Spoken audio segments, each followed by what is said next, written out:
अकलूजची नगर परिषदेची निवडणूक लागली आहे। या निवडणुकीकडे आपण एक मतदार म्हणून कसं बघता? अगदी चांगल्या पद्धतीने बघतोय।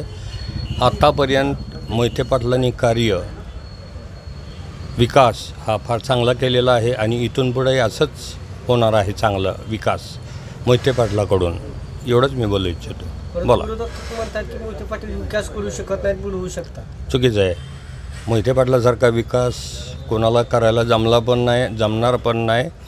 इथून पुढेही मोहिते पाटील जे विकास करतील काय ते बघण्यासारखं करतील, एवढंच मी सांगू इच्छितो। आपण कोणत्या प्रभागातून येतात किंवा 4 नंबरमधून येतो। 4 मध्ये प्रभाग क्रमांक फार चांगलं वातावरण आहे तुतारीसाठी।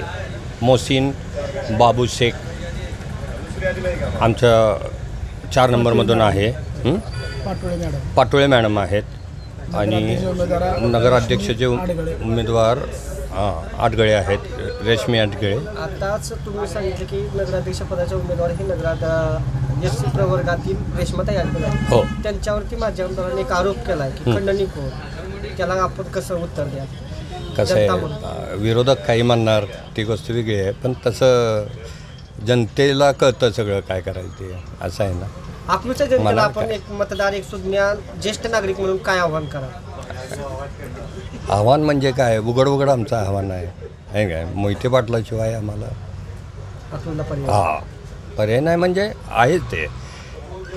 म्हणजे इथून पुढेही कार्य असे होणार आहे, विकास असा होणार आहे की अगदी बघण्याजोगी असं होणार आहे, त्यात काही शंका।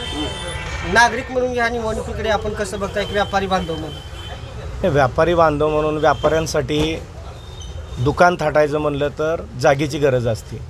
आज अकलूज ग्रामपंचायतीनं ग्रामपंचायत असताना ग्रामपंचायतीच्या मालकीचे, आता मला आकडा माहीत नाही पण माझ्या माहितीप्रमाणे 1200 गाळे आहेत आणि त्या 1200 गाळ्यामध्ये प्रत्येक माणसांना आज कालच्या स्टेजवरनं हास्यास्पद गोष्ट आहे की पतसंस्था बुडल्या, मोडून खाल्ल्या, काय आरोप केले।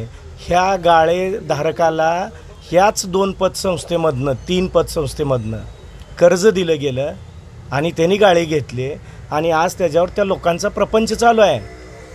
1200 गाळे गुणिले 5 लोक ही त्याची मालकं झाली, त्याचे मतदार झाले आणि त्याच्यात काम करणारे कर्मचारी वर्ग हा एवढा मोठा 3,000-4,000 लोकांचा प्रपंच त्या गाळ्यावर चालतो। आणि जे लोक आरोप करतात त्यांच्या स्टेजवर बी पतसंस्था बुडवलेली लोक होती, त्याचा विचार कोण करणार? कुणी बुडवली असं वाटतं तुम्हाला त्यांच्या स्टेजवर? उमेदवार आहेत त्यांचा एक, आता कोण आहे तुम्ही पत्रकारांनी ती हुडकून काढायचं आहे। उमेदवार कोण आहे तुम्हाला असं वाटतं? पतसंस्था बुडलेला एक उमेदवार आहे।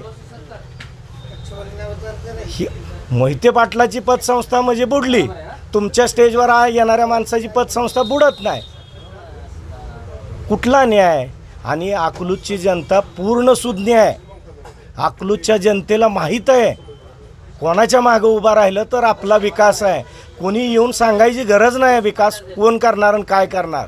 व्यापारी बांधवावरती मोहिते पाटलांची मोठी दहशत आहे असं सांगितलं जातं। एकही व्यापारी तुम्ही बाजारपेठेतनं हुडकून दाखवा आणि त्या व्यापाऱ्याने दाखवावं की ह्यांची अशी दहशत आहे। एकमेव तालुका, जिल्हा तालुका तर कमीत कमी आणि अकलूज गाव भारताच्या नकाशावर दहशत मुक्त आहे।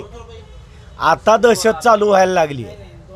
भाजप दहशत करते असं म्हणायचं तुम्हाला? 100%। काय दहशत करते? जे लोक सांगतात त्याच लोकांना दहशतीचं काय व्याख्या अर्थ माहीत असणार आहे। आम्हाला तर आजपर्यंत कधी दिसली नाही। सुरळीत व्यवसाय चालू आहेत, इथं कोणाला 1 रुपया वर्गणी दम देऊन मागितली जात नाही। इथं कुठले आणि सगळे कार्यक्रम सगळ्या समाजाची लोक एकत्र येऊन अकलूजमध्ये करतात।